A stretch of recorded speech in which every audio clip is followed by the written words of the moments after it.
This is Fortress on a Hill with Henry, Keagan, Jovanni, Shiloh, and Manisha. Welcome, everyone, to Fortress on a Hill, a podcast about U.S. foreign policy, anti-imperialism, skepticism, and the American way of war. I'm Jovanni, joined by Keagan. Thank you for being here. How are you doing, Keagan? Indeed, it has. A lot of things been happening. Very intense, very sad, very tragic. A lot of things happening. A lot of things. Okay, so on Sunday, 25 February, a young man walked to the Israeli embassy in D.C. in his military uniform. In front of the embassy, he drenched himself in flammable fluid and ignited himself. On his way there, he was filming himself on his phone, carrying a water bottle container, and said, "I am an active duty member of the U.S. Air Force, and I will no longer be complicit to genocide. I am about to engage in an extreme act of protest, but compared to what people have been experiencing in Palestine at the hands of their colonizers, it is not extreme at all. This is what our ruling class has decided will be normal." His name is Aaron Bushnell, a native of Massachusetts, an active duty member of the United States Air Force Station in Lackland Air Force Base, San Antonio. Aaron joins Thich Quang Duc, a monk in 1963, Malachi Richter, musician, in 2006, Charles Ingram, Navy vet, in 2016, John Watts, Army Air Force vet, 2018, a woman in Atlanta who also committed self-immolation in front of the Israeli consulate on December 2023, and others names known and unknown. Tonight we'll reflect on Aaron Bushnell and his martyrdom, and what was his message to us in his final act of protest. Joining in the discussion, welcome back to the show, Jake Tucker and Rachell Tucker, and we'll extend our welcome to Ramon Mejia. Jake Tucker is a veteran of the United States Army from 2001 to 2009. Jake's experience in the Army led him to the anti-war and anti-imperialist movement. He is an organizer with Oppressed Revolutionaries for Workers' Power in San Antonio and organizes around labor, anti-imperialism, and oppressed communities. Rachell Tucker is a veteran of the U.S. Imperialist Army from 2002 to 2011. She is a Cuban American born in Miami and has lived in San Antonio for the last 17 years. Since leaving the military, Rachell has dedicated herself to building within her community around anti-imperialism, feminism, building socialism, and education. She's also an organizer with Oppressed Revolutions for Workers' Power. Ramon Mejia is a Marines veteran from 2001 through 2004. A native of Dallas, Texas, is an anti-war veteran and an anti-militarism national organizer at Grassroots Global Justice Alliance, where he supports members organizing to dismantle systems of violence to build healthy and thriving communities. Welcome to the show, guys. Thanks for having us. So, an interview, like we said earlier, this is some intense, interesting moments. We're just 5 veterans having a discussion, reflecting on Aaron Bushnell, on Palestine and Palestinians. A person who gave his life for a people that he doesn't know personally, and his message to us. Any of you start. This is very informative. Who wants to go first? Your reflection on what happened on the 25th of February on Sunday, when you first heard about this, and what was your first thought? My experience was in the Army was very much defined by the Iraq War. I was studying Arabic at the time that the Iraq War was being pushed by the media, pushed by our politicians, pushed by basically the entire ruling class that Aaron spoke of. We actually had pretty robust discussions amongst the fellow trainees, and it wasn't as uniform as you would think among the soldiers. There's a lot of people who are like, this is a terrible idea. There's other people thinking it was whatever, a good idea, whatever. And some people that just didn't care. But I was very much on the anti side, basically that we should not go to war with Iraq side. But then as soon as the bombs started dropping during the shock and awe campaign, any of the dissent basically seemed to dry up overnight. And I became the lone dissenter everywhere I went after that. And it very much fueled a sense of isolation. I was very isolated, and where I would share my opinions, people would act very hostilely towards me at times. Not everybody by any stretch, but it was something that was definitely present there. Upon reading about and learning about Aaron's protest, I was struck in a number of ways, struck by his courage and deep conviction to really, as he says, take such an extreme act of political protest.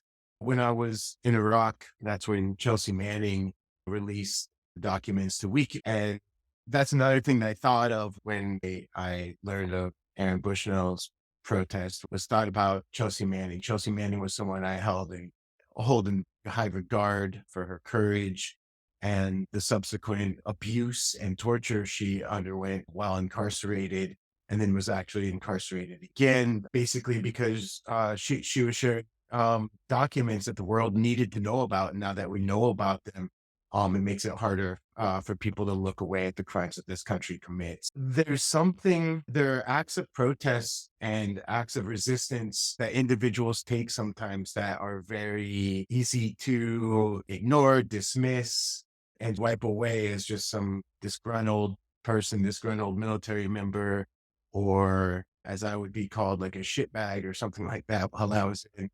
But I just think that any good faith person understands where Aaron Bushnell is coming from. And despite the ways that the media tries to spin who he was, what this protest was, or even ignore what the protest was about altogether. So as much as the media tries to move the discussion, move the narrative away from the genocide and the liberation of Palestine, it's not really having the impact that they desired, because we've all been watching, we've all been paying attention to this for months now. And the desperation behind Aaron's act is very clear. It's very concise. He was concise about it. He was composed about it.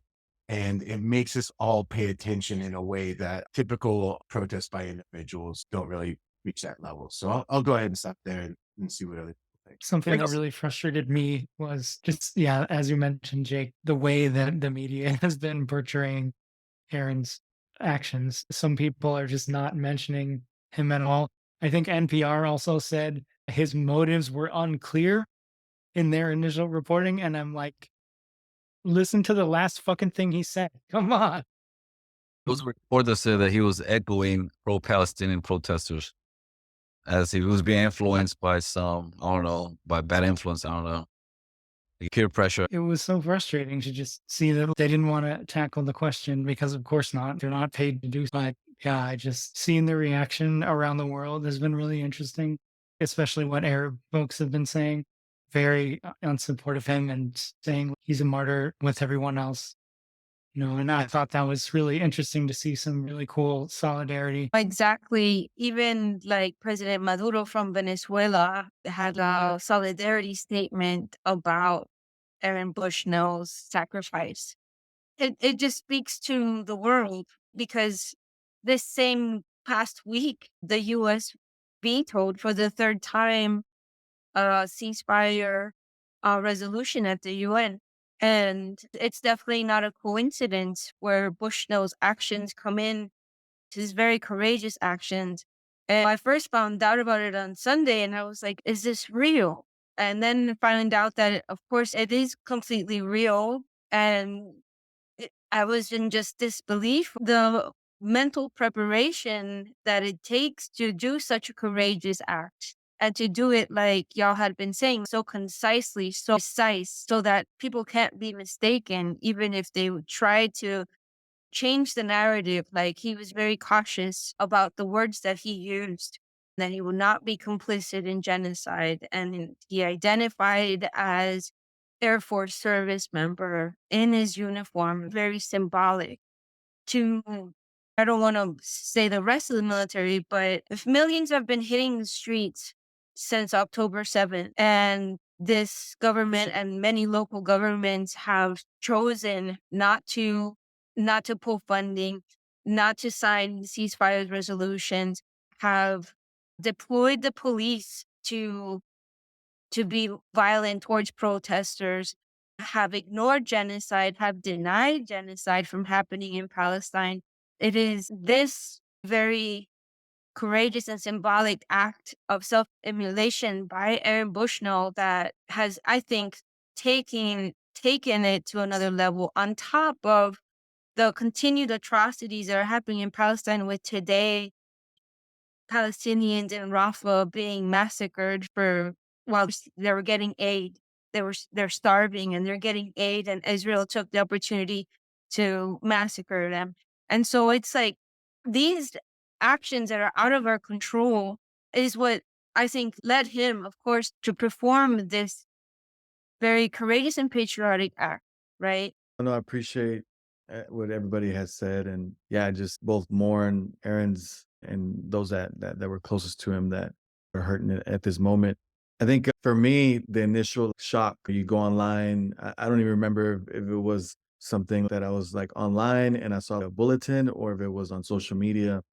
But the first thing that I thought was like, I read and Air Force veteran. I'm like surprised what happened. What's the reasoning? I didn't. You were getting pieces of information of like, oh, these were actually his last words, and starting to put a little bit of information together. Then once I saw that Aaron sacrificed himself to raise the concern and the alarm around the genocide in Palestine, the immediately next thought that I had was, I'm like, someone just did that in Atlanta before Christmas. So I'm like, that's just happened.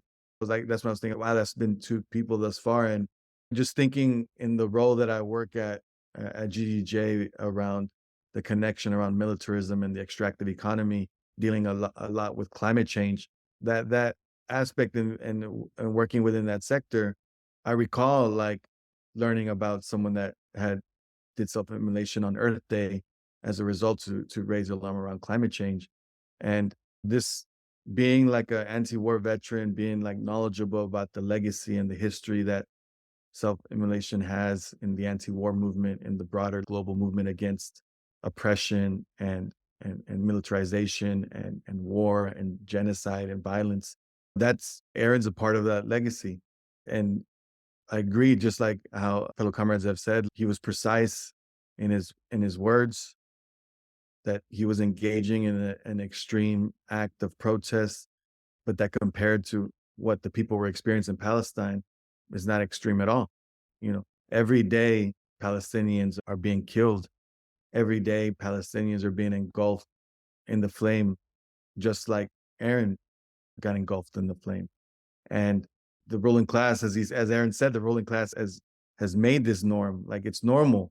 I think it's like the is raising alarm around the desensitization of the violence and the militarized violence that both the police, the prisons, the military engages on a day in, day out. And we become so desensitized that we don't even realize that it's happening.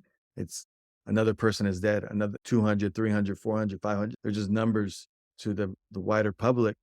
I think I don't even think I've finished processing or even started to really process what Aaron's self-immolation and his sacrifice means for the wider movement. It's definitely engaged. It's really galvanized and moved a lot of people. And it's also brought forth like the need to, like, we have to continue building deeper bonds and deeper community with one another to continue to strategize and seeing how best we can stop the violence and stop this genocide that's happening.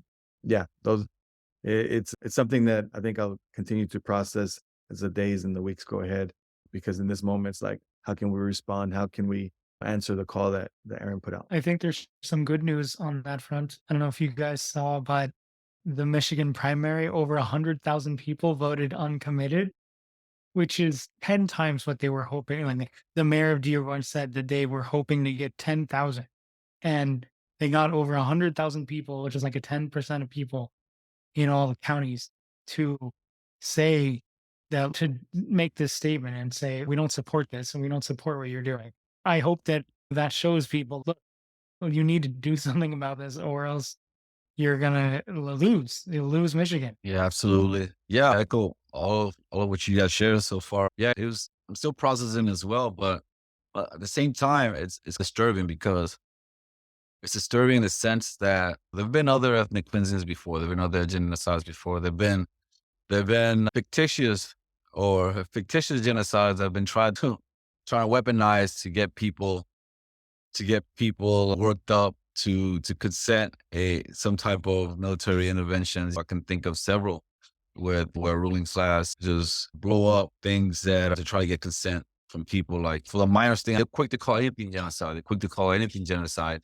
So-called genocide in China, right? Where there's show no proof whatsoever, the so-called genocide in even in Russia. So they're quick to call genocide everything. But when it comes to actual ethnic cleansing, actual genocide, which is live stream, which is everybody can see, everybody's witnessing, everybody's going around the world, and everybody's seeing the images, everybody's seeing it. They'll go, "Oh, this is not genocide. No, technically, is it not genocide?" And they just to make excuses for it. They do gymnastics, they do backflips, do all kinds of stuff to deny what your lying little eyes are seeing, are watching. You're not really seeing this. This is a fiction of your imagination. When the first time I actually sat down and started thinking about conflict, a war, was with the Panamanian invasion. I was a teenager then, and I was seeing how the whole media was working up the media and everything, how it was necessary, how it was just so absolutely necessary to intervene in Panama because there's so much things, so much horrible things are happening in Panama.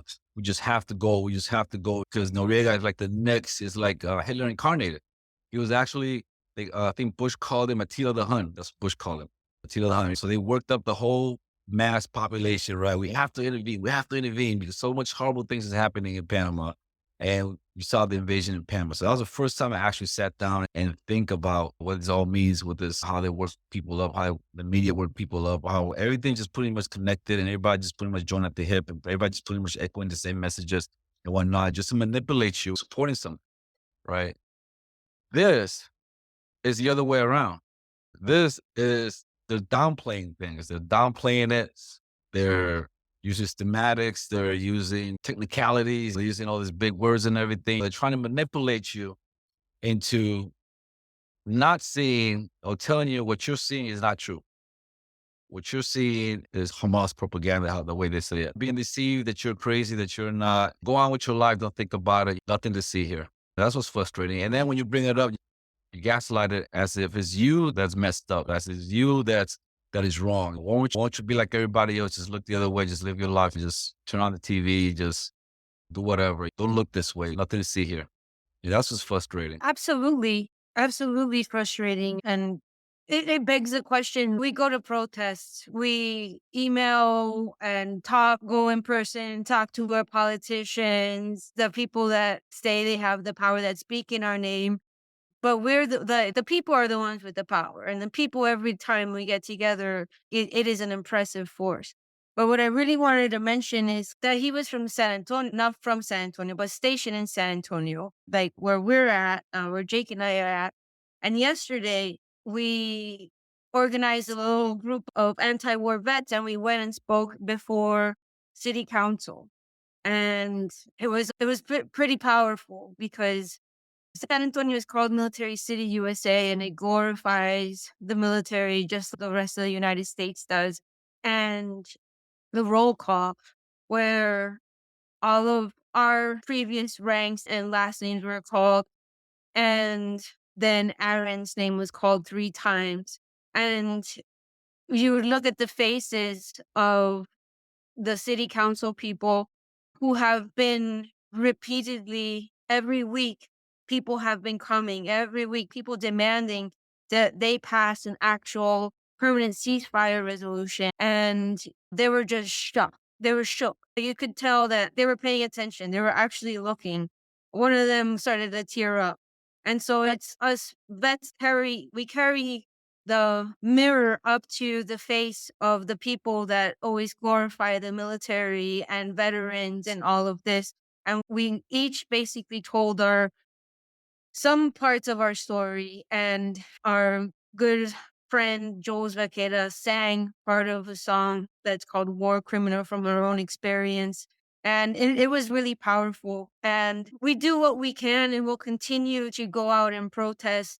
But I think what Aaron really wanted us to do is continue the fight and call out the being gaslit, like you were talking about, Jovanni, and just continue organizing and bringing out people because we're witnessing the genocide. And even though they deny it, I looked at the Army Times just to see what they were talking about Aaron Bushnell before we came into this meeting.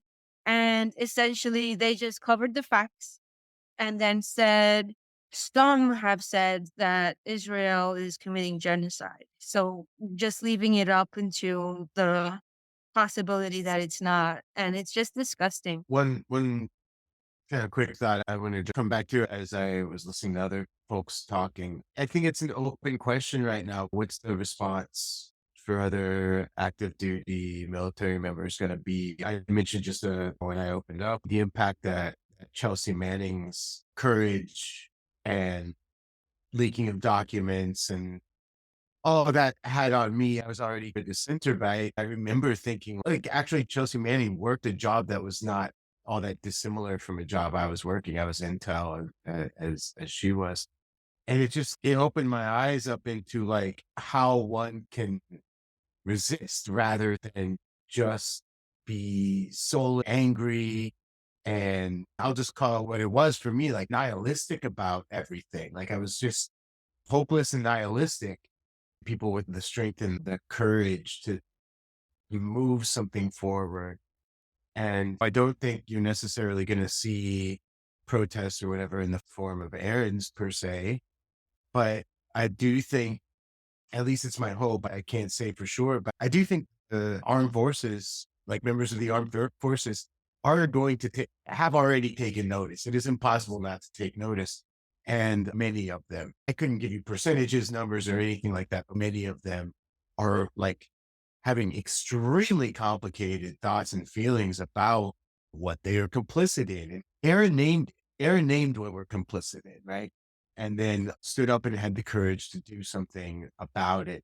And so I wonder what's going to come of this from service members, vets too as well. But I think the resistance coming from active duty people might be more than we've seen since, say, Vietnam or something like that, when those were in times of draft. And it's gonna limit the legitimacy of command structures. It's going to limit the effectiveness of the legitimacy of political leadership and so on within the armed forces. I think, I'm not saying it's going to cripple it completely, but I do wonder what the implications will be in the active duty armed forces. I was looking at the Chem 5 San Antonio news channel when they reported it. The way they framed it, like you said, Rachel, they stated the facts. This is what happened.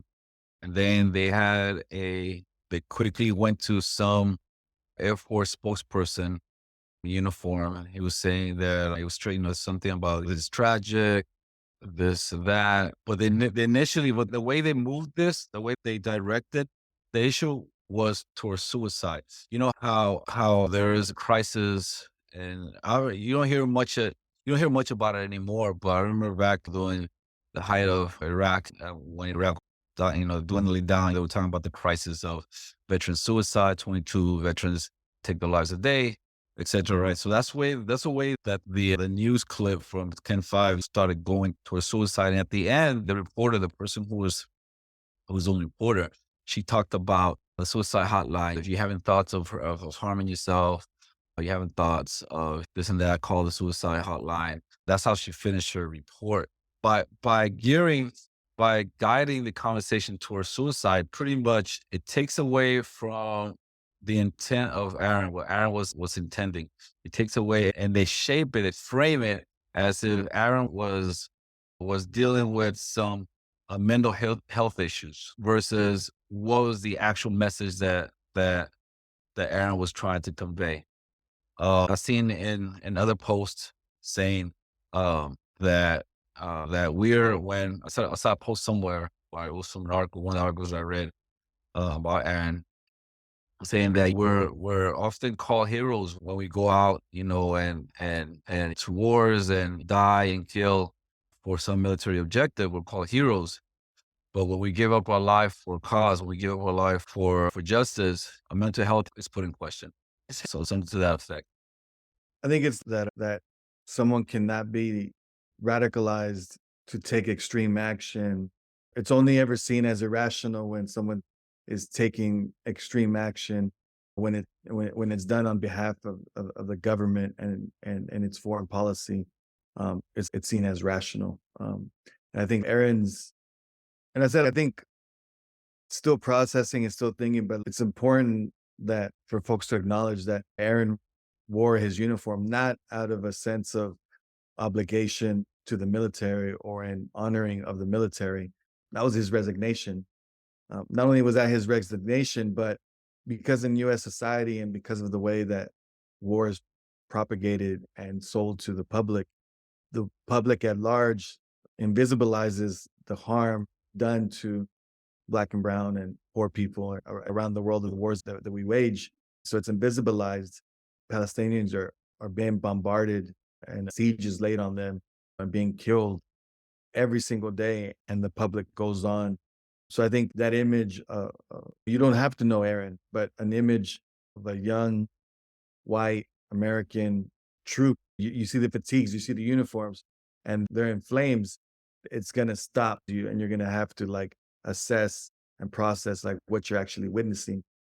Because up until that point, I don't know like how people that aren't politicized, but scrolling through social media, on the news, you're seeing the images.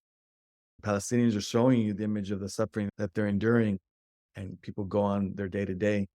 And I feel like the public that hasn't been acknowledging what's happening in Palestine are now like paying attention. So I think the goal like of us is to center what Aaron was centering was the genocide, to stop the genocide in Gaza and the complicity, both like at the wider at large, but then also I think also like in the uniform, at people in the military, confront what you're a part of and readdress and recess your commitment to the ethos of what America sells you, like life, liberty, pursuit of happiness, like justice, it's all distorted for the US military and the US government, but those are still like values that on a personal level, like you could reframe to what they mean to you. And being a part of a trillions and trillions of dollars military machine doesn't bring liberty, it brings pain and suffering. And yeah, I think Aaron wanted us jolt people into action to stop the weapons shipments to Israel, stop the diplomatic cover of genocide, and the occupation, stop the complicity and the actual material support to the genocide that's happening. We're seeing in play out in Gaza and also in Ukraine just the fact that modern war is a meat grinder and it just eats people and material up. And if we don't take a step back to think about why we're doing this, why it's happening, who benefits from it, then we're really doing everyone that dies a disservice, I think. And it's just, I hope what Aaron did is inspiring conversations of people in the military. Like you, Jake, I was in the intelligence community and I felt like very alone with a lot of my thoughts and the way that I felt. I had a few friends, luckily, that I could talk about things with, but most of the time you just have to do what you're a part of. And I think it's you when someone makes a decision to stop doing that in such a visible and public way, like Ramon said, you have to take notice. You have to stop and think. And we're really living in a different world now that things are different. Things are totally different now because we have to think about what made this young man do this.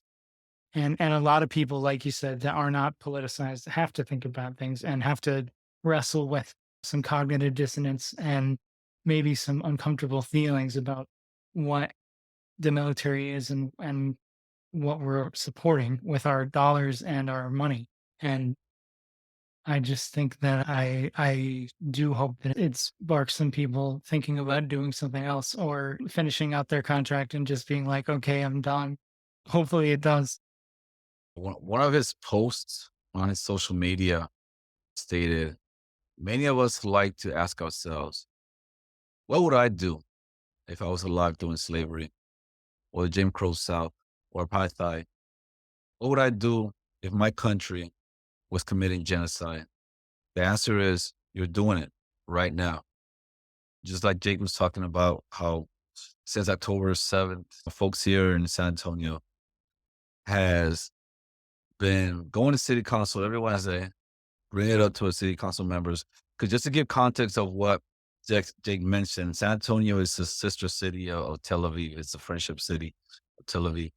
And we've been asking people here in San Antonio, been filling city council every Wednesday with people and just asking in every which way, up, upside down, left, every which way, to our mayor, Ron Nirenberg, this progressive person, supposed to always talked about San Antonio be a compassionate city and et cetera, et cetera. So we've been going there every week.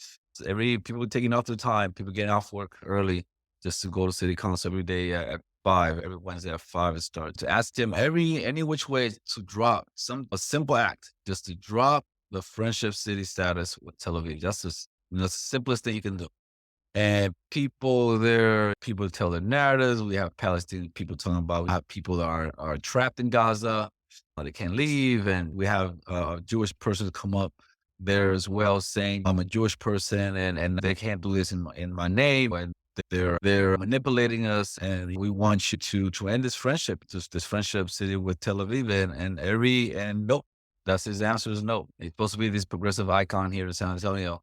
And he has refused so far, and his statements are that this is not, our friendship status is not politicized, it's not political, it's people to people dialogue and blah blah this and that. But yeah, so with that statement that he said there, that Aaron said there, what would people do if you ask yourself, what would you do if you're living during slavery, if you're living during Jim Crow era, if you were living during apartheid, what would you do if you were living if your government was, if your country was committing genocide, if you're living in Nazi Germany, what would you do? And the answer is right there. I know what Ron Nirenberg would do. Ron Nirenberg would go with it. Any thoughts on that? Just real quick, he would literally meet with Joe Biden today. This was happening literally today. Ron Nirenberg with Joe Biden, Genocide Joe and Ron Nirenberg together at last. It's a little too perfect. Yeah. Go ahead, Rebecca. Go. No, you go. No, I think I can't presume to know what I would do in other time periods and in other events. I can imagine like what I would do, and I'm here. What is like the most important thing that I can do today to make the world a better place? What is it that I can do within like my means and within my individual power to address the harms that are being committed in our society, and the harms that are being committed, the extreme harms that are being committed, the genocide that's being committed in Gaza.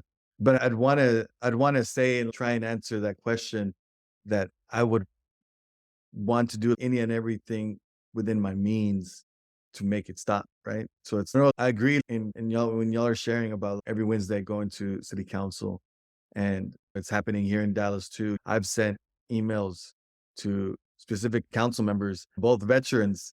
Hey, I want to meet with y'all. There's a crew, a community of us that we want to meet. And I come at it from, I in the emails and like in the outreach, like come at it from a very, like there's one council member, like his mother was a teacher. I'm like, my mom was a teacher, a retired teacher. And he's a representative of the community that my mom was teaching. So I'm like, I want to like try and make that connection. Same thing with another council member. Like he's a Marine, like veteran deployed to Iraq, Afghanistan. And I'm like, he comes from a very similar neighborhood that I come from in Oak Cliff, working class Latino community. And so I want to bring that, try and make that connection of that we're all like very similar and we have more in common than those that genuinely have the power.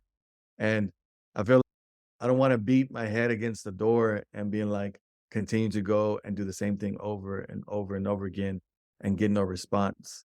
I'd want to like build collectively like a community and find comrades and friends to continue to strategize and re-strategize the tactics that we're engaged in order to apply pressure to these folks and these folks in city governments and in local governments and federal government, all that state. And there's what they understand is votes and money. And it's like, how can we go beyond that and not say we're only not going to be like uncommitted, but we're withdrawing our consent to govern in that sense. We're no longer going to be like engaged in the system. And that's when I think about it, like the city council level, in the city at the city level, engaging other organizations that do photo ops with the electeds and seeing, going to them and maybe trying to appeal to them. I feel like there's so many ways that we can continue to try. And I know folks have been trying all different kinds of tactics and strategies. And we have to continue figuring that out. I think we're at a position with no power, and we have to create that power for our community and try and make way for them, for us. Yeah. No, exactly. I think this question and the quote by Bushnell is really good, right? Because so many times there's so many dystopian films, right? During the Holocaust, during massive fascist oppression, during all the bad things in the world, right? And there's always like a group of people resisting. So it's, you know, it's something that for some reason is very hard for some, especially politicians, but forget them. But for some people to actually see that connection. And so many people, especially politicians, say like never again. And like literally on January 27th, I think it was like International Holocaust Remembrance Day.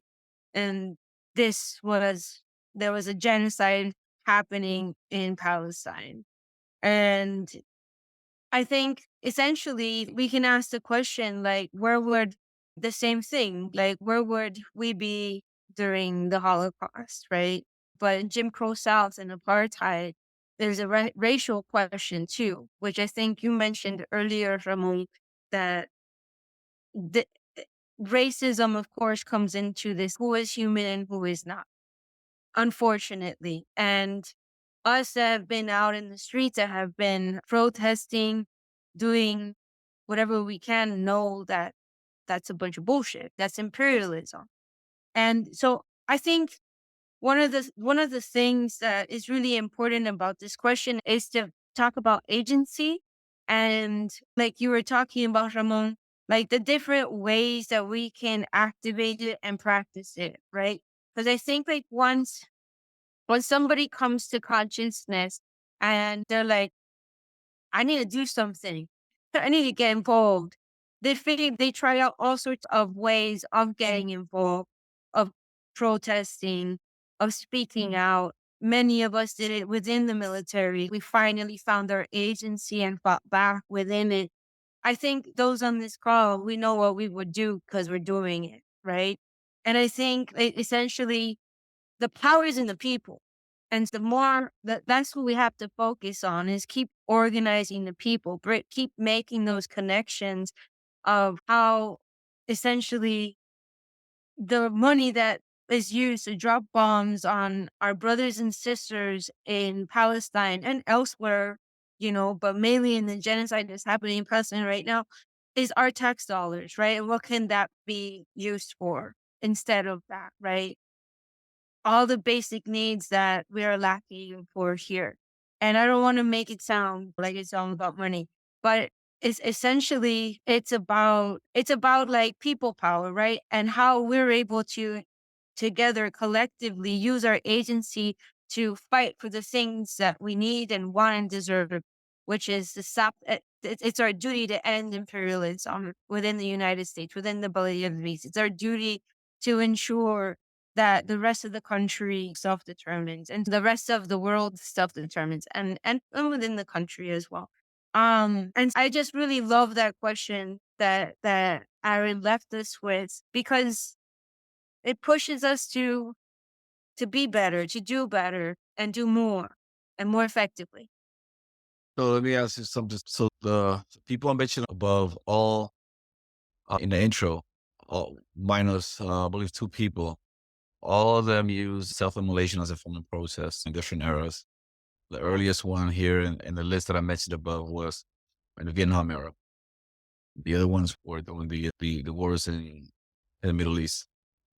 What I mean, what do you feel is the connection between Aaron's protest protests of the people mentioned above in the military.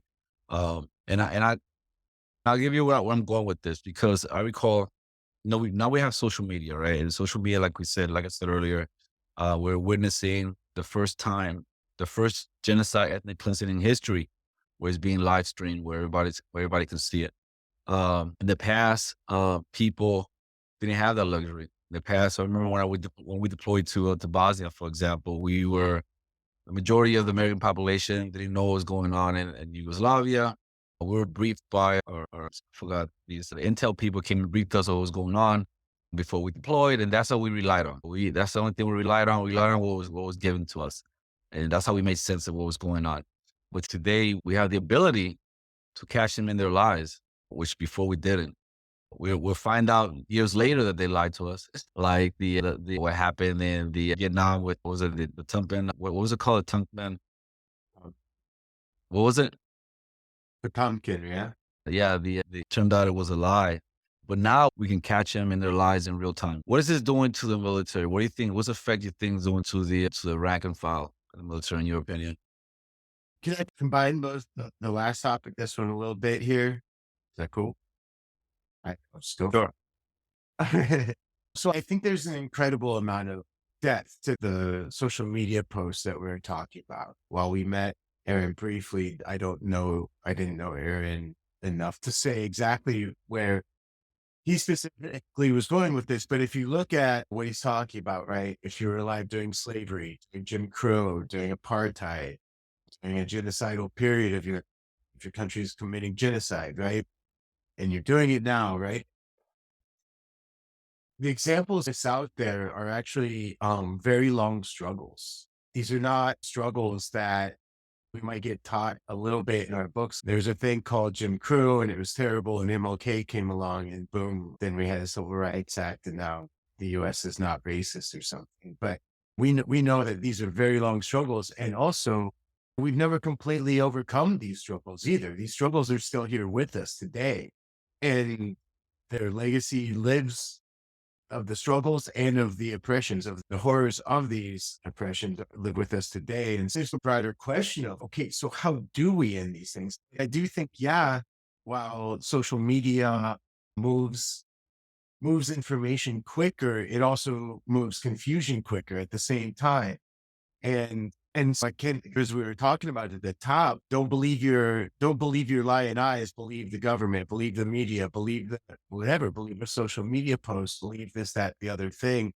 And there's a podcast on Ryan Colleague's Dispatches sometime last week or the week before, with guest Mateo Capasso.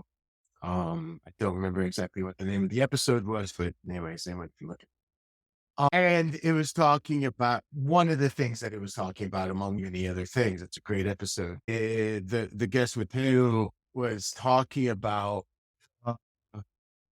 necessity of revolutionary patience, of patience in building our movements, but not patience as when we sit back and just chill, but the patience to build movements capable, organizations capable of confronting power, of actually, we're all seeing that we're building things, but our sources of power are not responding to this. And so he was speaking about it in the context of the axis of resistance, largely. And he instructs us basically to move at the historical tempo of the South.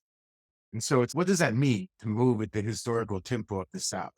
There's a couple of things we can take out of that, right? Like, when we think of the South, the global South, or as we're starting to call it now, the global majority, but what we're talking about are the colonized, oppressed peoples of the world over basically since colonization began. Like, basically, these are the people that white supremacy, imperialism under monarchical and then capitalist governments basically called too stupid, too poor, too backwards, too uncivilized, whatever, to be able to organize themselves for liberation, to be able to, even if they did organize themselves for liberation, to be able to govern themselves, and whatever other racist tropes existed and continue to exist until today, right? You still have, I think it was Joseph Borrell basically calling the global South the jungle and Europe the garden. He's the EU, whatever head guy. So these things still absolutely exist with us, and they imbue itself in the language of the genocide as all Israeli powerful figures call Palestinians human animals and all this sort of stuff. But what has happened is global South, not patience in the sense of chilling out, but patience in the sense of like the struggle needs to always continue forward. We need to build institutions that can move us forward. And when we have a moment, we need to be able to strike back for our liberation. And so what does that, I want to type into what does this have to do with the US military, right? The US military is the tip of the spear, if you will. It is the cutting edge of US imperialism. US imperialism means a lot of different things. It means financial domination. It means dollar hegemony. But the way that most of us think of imperialism are the US's 800 military bases around the world. It means the military troops, bombs, armaments, drones, and all these different things, right?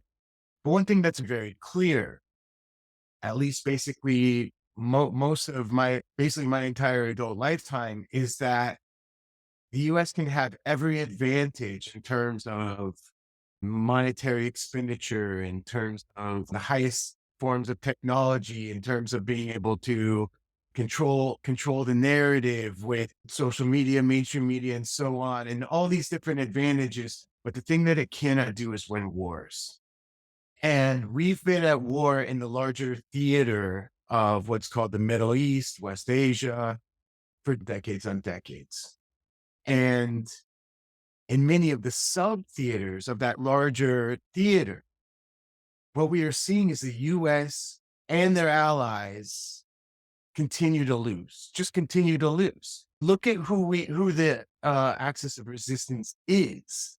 The axis of resistance is Iran, who has been sanctioned for years on years on years. Basically has been like the US has tried to isolate Iran since the Islamic Revolution in 1979. The axis of resistance is Hezbollah, which has existed since 1982, but since the first decade of the 2000s, Israel has found it impossible to invade and occupy Hezbollah. The axis of resistance are the popular mobilization units of Iraq and Syria, which were initially stood up to fight ISIS, but are also anti-imperialist resistance organizations. The axis of resistance is Hamas and Islamic resistance. The axis of resistance is Ansar Allah in Yemen, who defeated Saudi Arabia with U.S. funding and support and every tool, intelligence and all that, every tool that the U.S. could give the much stronger Saudi Arabia. They still were not able to beat Ansar Allah in Yemen. And so now Yemen is basically the ruling government of the majority of peoples in Yemen. And so what this has to do with the U.S. military is that the war in the larger theater now has a singular focal point on the sub-theater of Palestine, where liberation was announced. Liberation was declared on October 7th. But this is not a force that the Israelis can actually go toe-to-toe with. That's been demonstrated as well. Every time the Israelis try to come in and occupy Gaza, they get kicked out every single time. They cannot execute their goals there militarily. And so just like the United States does in Iraq, Afghanistan, just like we did in Libya, just like we've done in Syria, maybe to a little bit lesser of a degree, or at least a less overt degree, all the U.S. can really do. They cannot execute their goals militarily. All they can really do is terrorize, cause complete devastation, and basically just try to, we're accustomed in the US to just talking about body counts, right? What are body counts? They are not an indication of you winning the war. If you have to continuously climb the number of body counts, it means that you are not winning. You're not winning your political objectives, which are supposed to be the basis of the war in the first place. And Aaron has connected something that I don't know that is part of even the discussions in protests and the protest, like the organizations organizing protests and whatever. At least I haven't heard it a ton, but that it is like the genocide is part of this broader theater of war, which has been raging for decades. It's one that is the US's, it's one that is Israel's, it's been Saudi Arabia's. I don't want to go too far in this because I don't know. It seems Saudi Arabia has at least removed itself from the hostilities, at least to a certain degree, since its ceasefire with Ansar Allah and its rapprochement with Iran. Not sure on that. But anyways, this is part of a broader process. And right now the focus is on, and as the axis of resistance is focused upon liberation of Palestine for this particular time of the broader theater of war. And Aaron has connected something through this protest that I think hasn't been spoken about or touched upon all that much. And anyways, I'll stop there because I'd love to hear y'all's thoughts on that. If you think there's coherence to what I'm saying here, if you think I'm off base on all this. Ramon, you have to leave in a few. You want to get a go at it, and before you leave. Yeah, what specifically? I think, yeah, I'm still trying to process a lot of what Jake was saying, but definitely feel like there's definitely like a focal point of being able to pinpoint what's happening in Gaza and the wider connection that the U.S. and Israel and its allies wage war around the world in other areas. Yeah, I don't know. I'm still thinking. Yeah, but definitely, yeah, I definitely feel that point for sure. Before you leave, you want to close out with anything?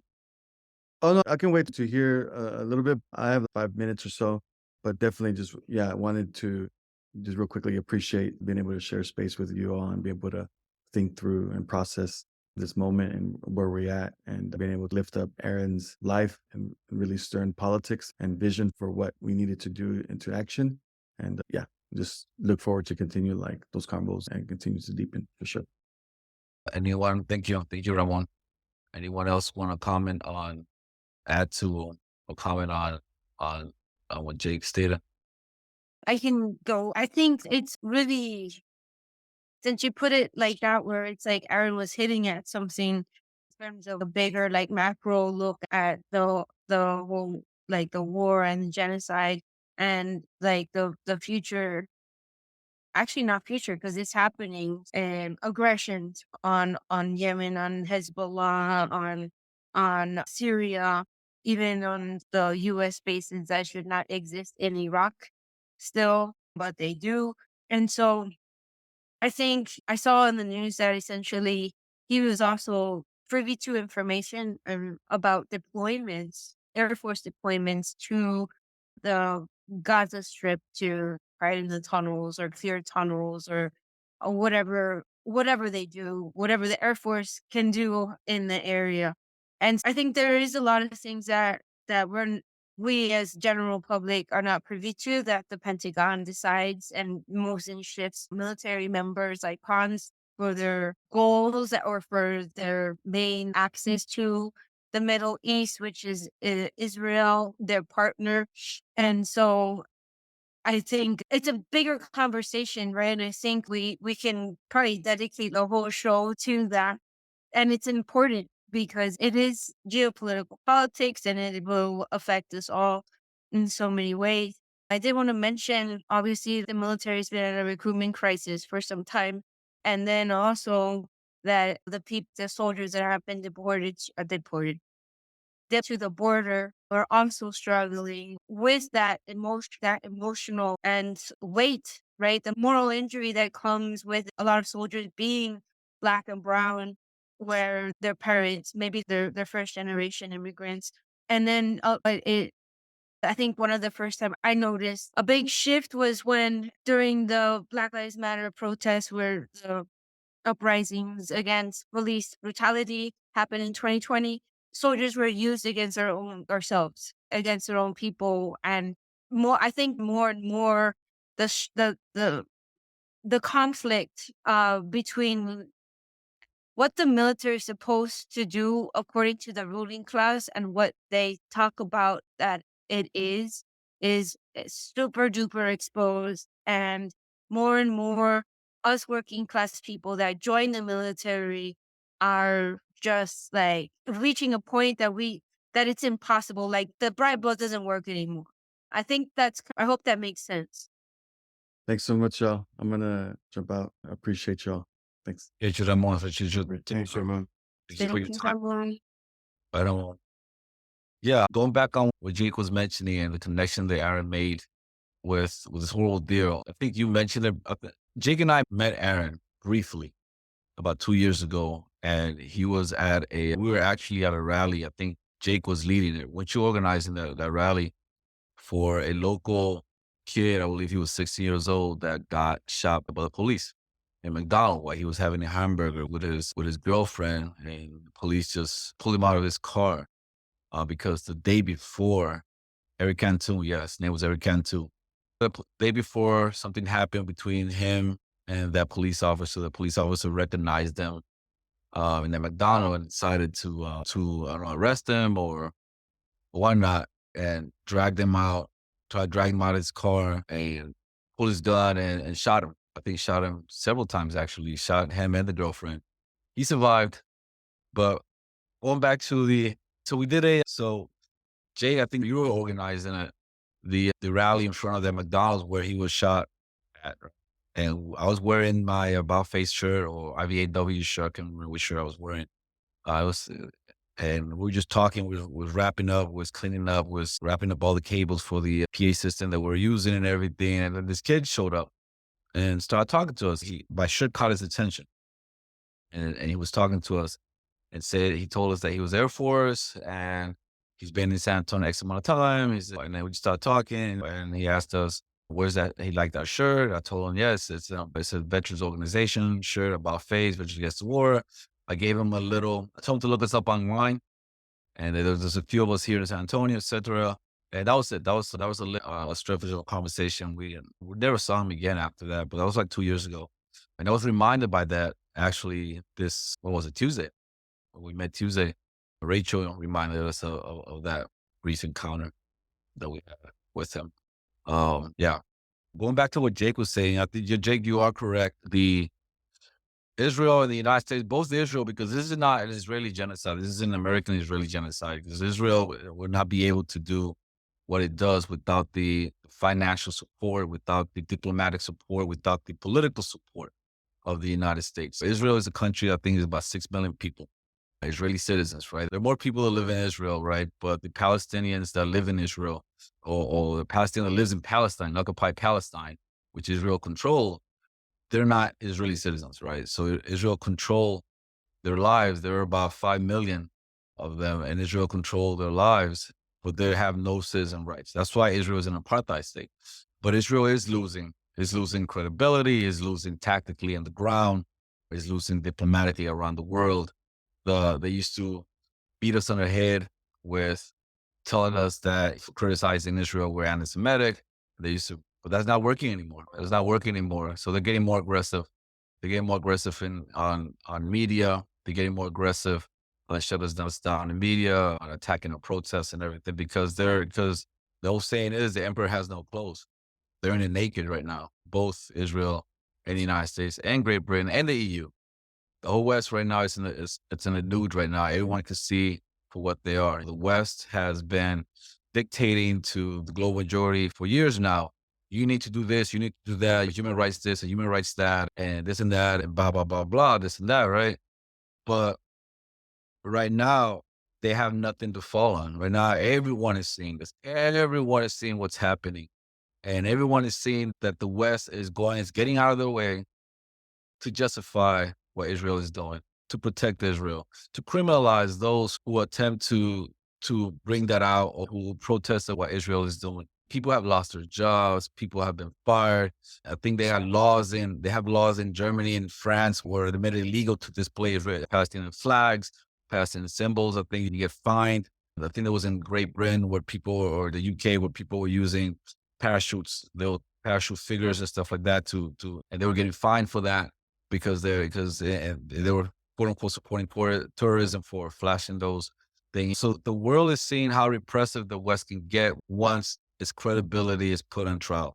You got a MP MP, a minister of parliament in Spain, that called out Israel and called out to sanction Israel. And she got relieved. She had to step down from her post. So we're seeing that. And what Jake said about American empire. So American empire, an empire is a system that we're living. It's not a particular state. It's a system that we're living that is led by the United States. And we're seeing it's in retreat. It's been in retreat from at least 2000 and beyond. It's been in retreat since then, at least. And as they're retreating, they're becoming more and more aggressive. Just 1 second. I don't know if I'd say retreat, decay, maybe. Decay more than retreat. They're getting more aggressive. They're getting more aggressive, yes. Anyways, I just want to make that. With the retreat comes the decay.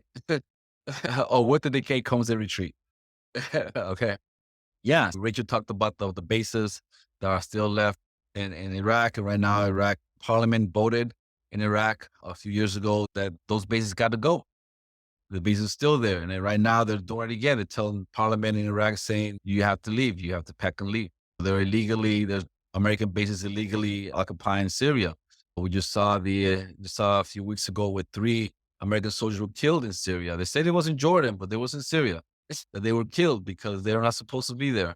But yeah, so we're seeing all this chaos happening. And like I said, like Israel, Jake pointed out, Israel tactically, militarily, they're not getting what they want. They're losing a lot of guys. They're losing a lot of people. They're losing credibility politically, chaos. There's protests in Israel right now. They're against Netanyahu by the families of those who have been captives, saying that the Israeli government are using their family member as chips. They're using the family member as fodder. And they're protesting, they're blocking streets and everything. It's chaotic. It's chaotic. If there's any silver lining to this, by the end of the day, the Zionist state of Israel will be in the bin of history, just like apartheid Africa is today. But yeah, we can go on talking about this forever. I just wanted to share something else also that, from Australian journalist Caitlin Johnston. She commented, I believe it was yesterday, in a newsletter, say Aaron Bushnell wasn't addressing the Israeli government with his soul-jarring message. He wasn't even addressing his own government. He was addressing you, each of us. His goal was to get us all open our eyes to the horrors of what's happening and spur us to the action to end it. It's been 45 days since the ethnic cleansing commenced in Israel or in Palestine. I want to stop saying Israel, occupied Palestine. There are 45 days since the ethnic cleansing and genocide has been happening in both Gaza and the West Bank and Jerusalem 48. What are you guys seeing in the globe? What are you guys seeing with this? What are you guys' feelings on this? And where do you guys think we're heading? I think I've been watching a lot of YouTube. And I have this guy that I like that did a really good video on, it's called The Era of War Crime Influencers. And they're talking about the Israeli soldiers that are going on social media and posting everything that they're doing. And it got so bad that the IDF had to say, the commander had to say, stop posting these videos. But the problem isn't just the videos alone, right? It's the attitude that lets them think that kind of stuff is normal and okay. And the video does a good job of going into that, about the fact that like the realm of acceptable behavior is like for the IDF has always been big, like it's always been like dehumanizing for the people. And so it's just, these videos are just evidence of that. And it makes me really sad to see that the fact that I don't think they don't see the civilians, or they make the calculation that if we kill one person that we think is Hamas and 25, 50 civilians, it doesn't matter because we got the person that we got. And I think that's just, I don't know. I don't know why they continue to do it, but showing these videos and showing what they're doing is hopefully getting more people to realize, wait a minute, they don't see what they're doing is wrong. And in fact, they're celebrating it, and they're celebrating the fact that they feel like, oh, we're going to turn Gaza into a parking lot. We're going to sweep away all these buildings and people come settle here. People have said that. And I just don't understand why more people in America aren't mad about it. Or they aren't mad that this is being done with our money. And if we wanted to, we could turn off the tap right now And then they wouldn't be able to do anything, like you said, Giovanni. They wouldn't be able to do anything. And there just has to be more people calling for a ceasefire, calling for us to stop funding this. Yeah. So Aaron stated, this is what our ruling class has decided will be normal. And I don't find anything controversial with that statement whatsoever. I agree with it 100%. And then Caitlin asks, in what you just read, Giovanni, or not asked, but basically say his goal was to get us all to open our eyes to the horror of what's happening and spur us to action to end. And I think the difficulty is that we don't know where the bottom is to this thing. We don't know where, like how depraved does our country have to become? How undemocratic does it have to become in the face of overwhelming opposition to anything? This too, funding of genocide too, the support of genocide, everything, but just anything that any working class people want. Like, it's such a sham of democracy, and everyone knows that. I don't have the numbers in front of me, but presidents never have support over 40% anymore, really, except for maybe the day after they're elected. Congress consistently has 10 to 15% legitimacy among the American people. We do not believe in our alleged democratic institutions from people that basically tell us we're the greatest democracy in the history of the world. Studies show that people, like, the opinion of the people has no bearing on policy in this country. So we don't know where the bottom of this barrel is. We don't know how far down this all goes. Caitlin's statement spurs to action to end it. We don't know what this takes. And I don't think Aaron had a clue what this takes. I think Aaron got frustrated and fed up with trying to figure out the bottom and says, fuck, I don't know. Will this matter? I hope it matters. It better fucking matter, because this is everything I have. This is literally everything I have. We've set the parameters from literally doing nothing or whatever to giving everything, literally giving everything and being clear and concise in what you're giving. I don't think I know the answer. Spurs to action to end it. It's such an interesting statement. I don't know what action will end this, but I do know we have a historical responsibility. We have a responsibility to the world, in the belly of the beast, as we like to say, in the core of imperialism, the core of the violence that is afflicting the entirety of the world. We have a responsibility to collectively build with courage and with resilience. So we figure out exactly how far we have to take this shit to make this all end. I don't know how far that goes, but it's our responsibility, living in this society that speaks in our name, that we know for a fact that even the people that we're not seeing in the streets at Palestine actions and so on, we know they don't think this shit's legit either. The ruling class's own polling says it. The voting numbers say it. In San Antonio, you might get anywhere from 7 to 15% of people voting in a local election. The people, regardless of what media, regardless of what politicians, regardless of what any nonprofits tell us, the people know that this whole thing is illegitimate. So how do we build something that puts the pressure on to make sure that we end such horrors abroad and help ourselves at the exact same time? Because that's literally what this is. The more that they feel emboldened to oppress people elsewhere, the more they feel emboldened to oppress us here at home. Our futures are completely intertwined.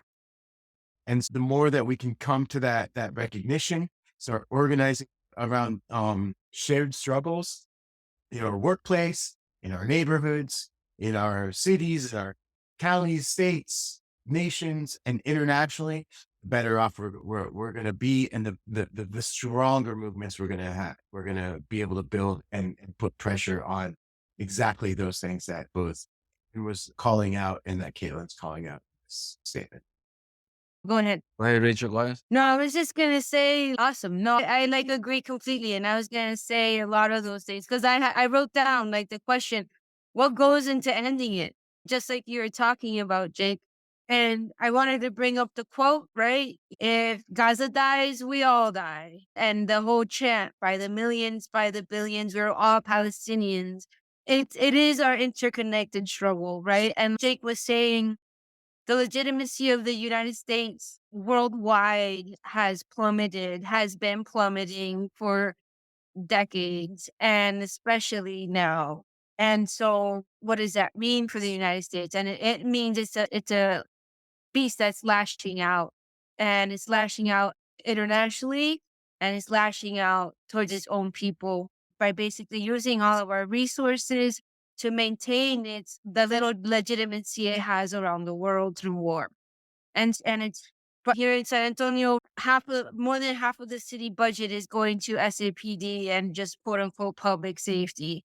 And while the actual safety nets of our people have been erased, affordable housing, healthcare, all the basic needs. And where I see it going is and thanks to Aaron and his great sacrifice is putting all of the issues that organizations and groups have against each other on the left and in all the spectrums away and uniting to actually fight this fight that we need to be united to fight because it's against like we were just talking about, the belly of the beast, right? It's against an insane world power that all it uses is violence. And the more united that we are in this collective struggle, because the people of Palestine have showed us every day their courage. They've shown us every day, even though their loved ones have been dying, have been murdered for decades, they've been showing us the way